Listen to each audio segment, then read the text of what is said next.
Hello, you sentient ball of stardust. My name is Casey Davis. I'm a therapist and I'm an author of the book How to Keep House While Drowning, where I talk about ways to make it a little bit easier to take care of yourself when you're overwhelmed, stressed, have mental health issues, physical health issues, or maybe you're just in a hard season of life. Maybe you're looking for a place that you can come and listen to some practical advice. This is a podcast for all of the self-help rejects. We're going to talk about skills for survival and self-kindness.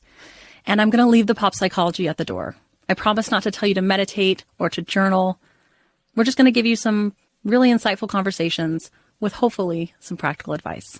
So I don't believe you need to pick yourself up by the bootstraps. I don't want you to just try harder, and I don't believe that laziness exists. So join me over on Struggle Care, where we can find compassionate solutions that help us function a little bit better. Of all the kitchen hacks I know, Better Than Bouillon is my favorite. It's great for broth, of course, but you can also use Better Than Bouillon as a flavor enhancer. Just a spoonful adds so much flavor to stir fry, sauces, even marinades. Plus, they have reduced sodium and organic options, and the Culinary Collection, which includes amazing flavors like Italian herb and smoky chipotle. Make everything better with Better Than Bouillon. For free shipping on 2 or more jars, use code BETTER at betterthanbouillon.com. Stoveleg Media, igniting conversation.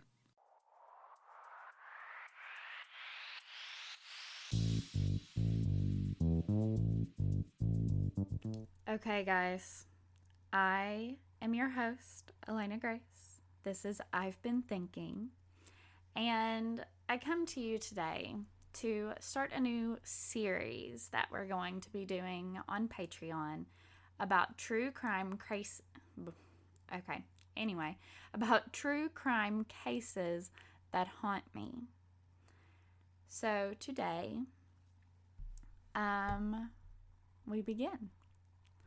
Now, if you know me well, you know one thing, that I'm a huge true crime fan, which is kind of weird because if you know me at all, you know that I have been the biggest scaredy cat ever my whole entire life. Literally, my whole life, I'm scared of the dark still to this day, okay? But even as a little girl, I loved watching like 60 Minutes and Unsolved Mysteries and stuff like that with my dad's mom, my Granny Bonnie. She was the only person I'd watch it with, though. I guess I felt my safest with her. I don't know. But nowadays, I obsessively listen to true crime podcasts. I love spooky stuff. Still not huge on scary movies, but I love spooky stuff, ghost stories, that kind of thing. And I love hearing about these horrible things that happen to people. I think it's the mystery that fascinates me. Oh my gosh, how did this terrible thing happen? Why did it happen? All of those things. So I have a few true crime cases that have stuck with me more than others. And I want to do a little series. It's going to be very intermittent, just kind of mixed in here and there. But I want to talk to you guys about the true crime cases that stick with me the most and why. Now, this first episode is absolutely one of my biggest. Like, this one is so important to me for whatever reason. It is the Sumter County Does. Now, if you listen to Crime Junkie, which I do religiously, you'll have heard of them before. I'm going to highly recommend that you do go listen to their episode on this, honestly, because I'm just going to give you a very high-level summary here. I'm not going to do a 40-minute episode on it like they did, where I deep dive into the whole thing, because honestly, they've already done it. And I'm not trying to be the next true crime star. Go listen there. But I want to tell you why this sticks with me so much. So in August of 1976, a trucker finds a young couple shot to death on the side of a rural dirt road in Sumter, South Carolina. Each victim had been shot once in the throat, once in the chest, and once in the back.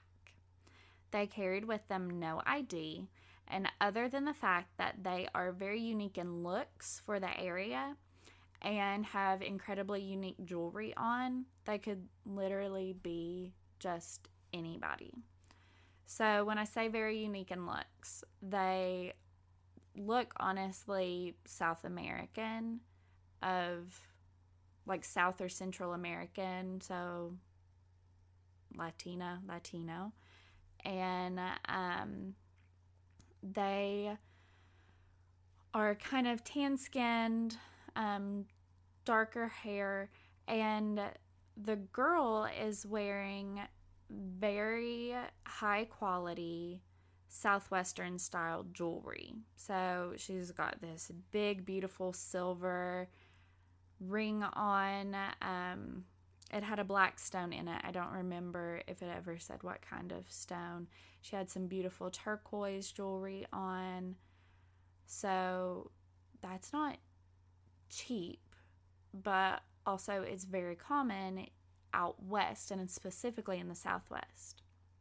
And then the guy had on a ring also with a stone. It kind of looked like tiger's eye or something like that to me. I didn't look super hard at it,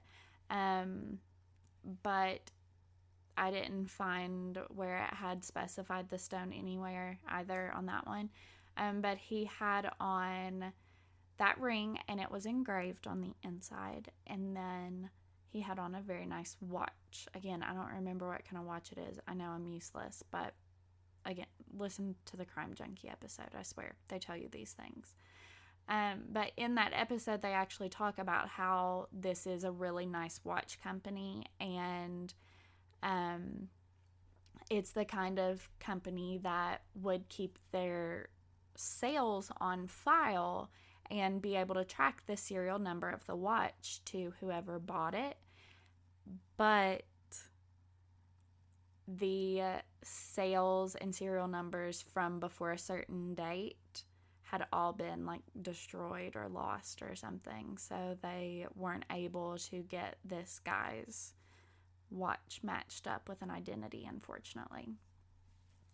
So a witness comes forward to say that on August 9th, he heard a car driving down the dirt road where their bodies were later found.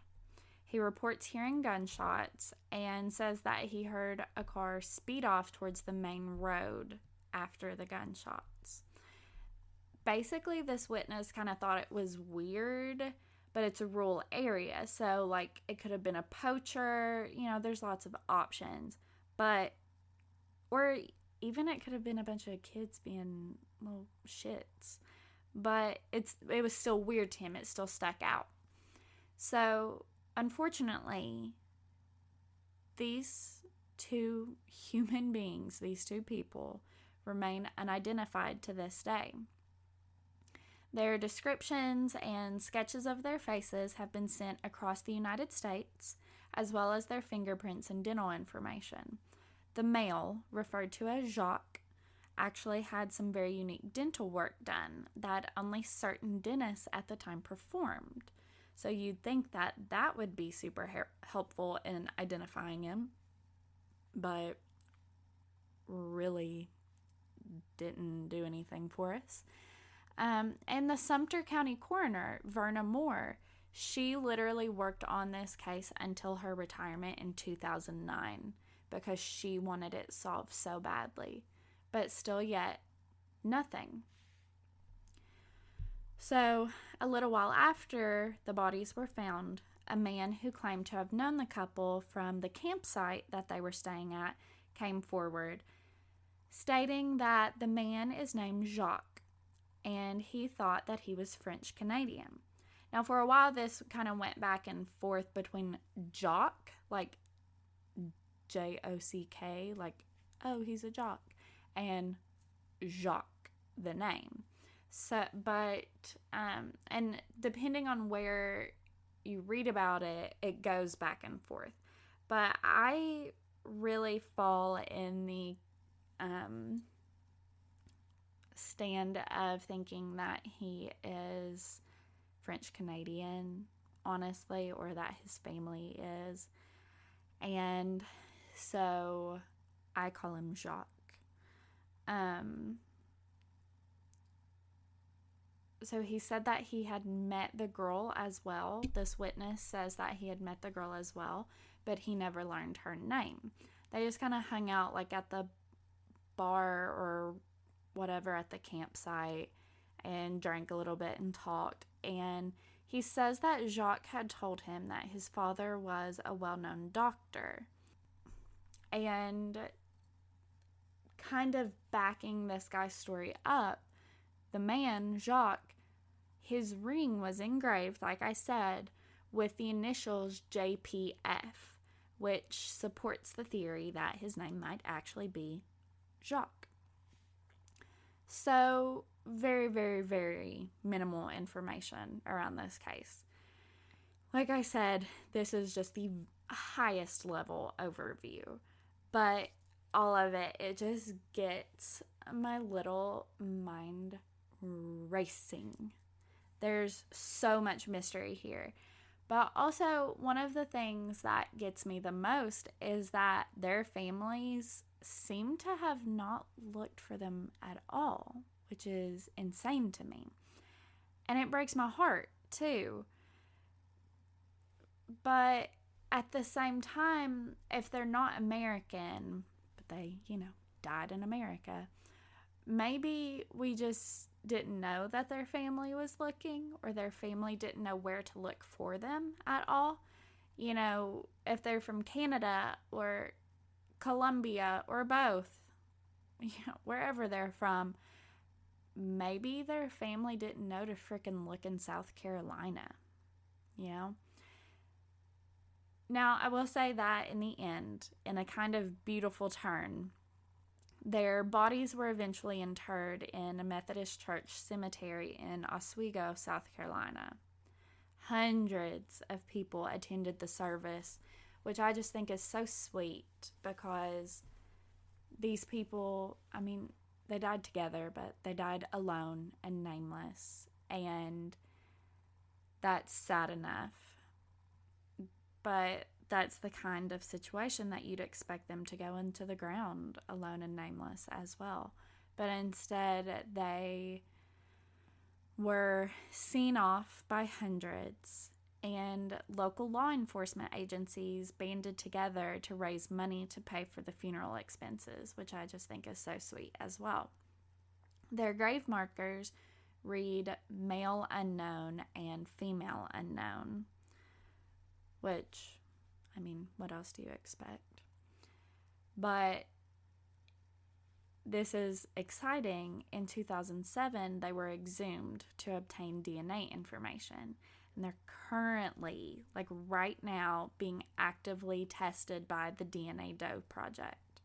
So I truly hope that their identities will soon be found and made public, because this is just, I love the mystery, but at the same time I want them to have their names, So this sticks with me because there's so many possibilities here. There's this theory that they were drug runners and that's why they were traveling around so much. There's this theory that Jacques was the son of a big shot Canadian doctor or dentist, and then that's why he had this unique dental work done, and he decided that he wanted to be a nomadic hippie, and his family didn't support it. So he went off on this jaunt and either took his girlfriend with him or met a girl along the way, and his family was just not supportive and they disowned him. And that theory kills me, because how can you frickin' disown your kid for something as small as wanting to change professions or go on a road trip? I don't know. That's too uptight for me personally. And then there's also there's this conspiracy theorist part of my brain that's what if they were spies or something? it's the 70s. There's not a whole lot of crazy stuff going on right then. I guess in terms of politics, lots of other crazy stuff.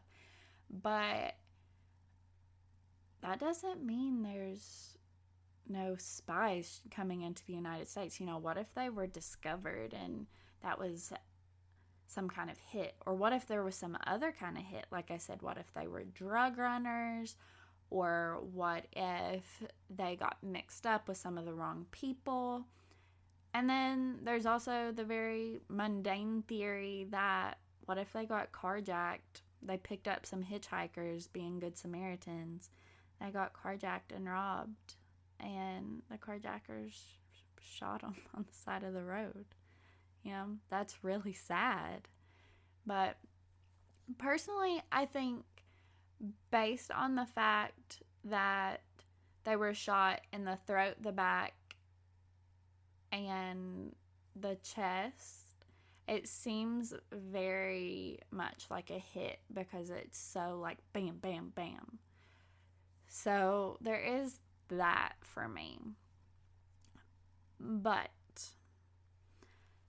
I want to tell you, so all of these things, the mystery, all of the questions, all of the possibilities and theories, that all gets me. But I want to tell you what stands out to me the most about this case and why it sticks in my brain literally all the time. I think about this all the time. Their jewelry was so unique that it is considered worthy of, being an identifier for their bodies. Because of that, because I am a crazy person, I always wear kind of unique jewelry anyway. I don't like wearing just whatever everybody else is. But I literally, most of my stuff, I wear my monogrammed bracelet that I've had since I was a small child all the time. I do not take it off unless it's like a very small amount of time. Because if I die, I want my freaking monogram on my body so you can say, oh, AGC, oh, you know what? This girl named Delana Grace Campbell went missing. It's probably her. And then I have other very unique pieces of jewelry. I always wear this silver and turquoise piece that my dad brought me back from Iraq. And like, you can look at my bracelets, you can look at pretty much any of my jewelry and say, that's definitely Elena. My bracelets especially, because they're very unique. And that is because of this case. Like, I wanted to make sure, after I heard this, I already had my kind of signature pieces that I wore a lot, but I wanted to make sure that I had unique pieces that I wore all the time so that if you ever found my body, you'd know dang well it was me. Because it breaks my heart that these people are still unidentified, and I don't know, I guess I don't want that to be me. I don't want my family or my friends to have to go through that tragedy.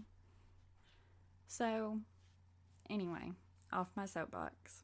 I hope y'all have enjoyed hearing about the case that haunts me, our first of many, and I hope you come back for more, because I am really going to enjoy doing these.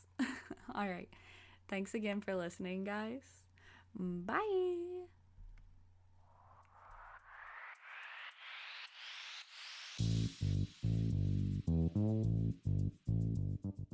Hello, you sentient ball of stardust. My name is Casey Davis. I'm a therapist, and I'm an author of the book How to Keep House While Drowning, where I talk about ways to make it a little bit easier to take care of yourself when you're overwhelmed, stressed, have mental health issues, physical health issues, or maybe you're just in a hard season of life. Maybe you're looking for a place that you can come and listen to some practical advice. This is a podcast for all of the self-help rejects. We're going to talk about skills for survival and self-kindness. And I'm going to leave the pop psychology at the door. I promise not to tell you to meditate or to journal. We're just going to give you some really insightful conversations with hopefully some practical advice. So I don't believe you need to pick yourself up by the bootstraps. I don't want you to just try harder, and I don't believe that laziness exists. So join me over on Struggle Care, where we can find compassionate solutions that help us function a little bit better. New on Curiosity Stream.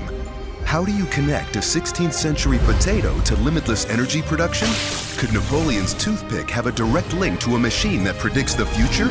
And how can a 1700s conch shell chart a course to humans connecting their brains to the internet? James Burke's visionary series Connections returns for a new generation. Experience all new Connections. With monthly, annual, and bundled plans, find the one that works for you at curiositystream.com.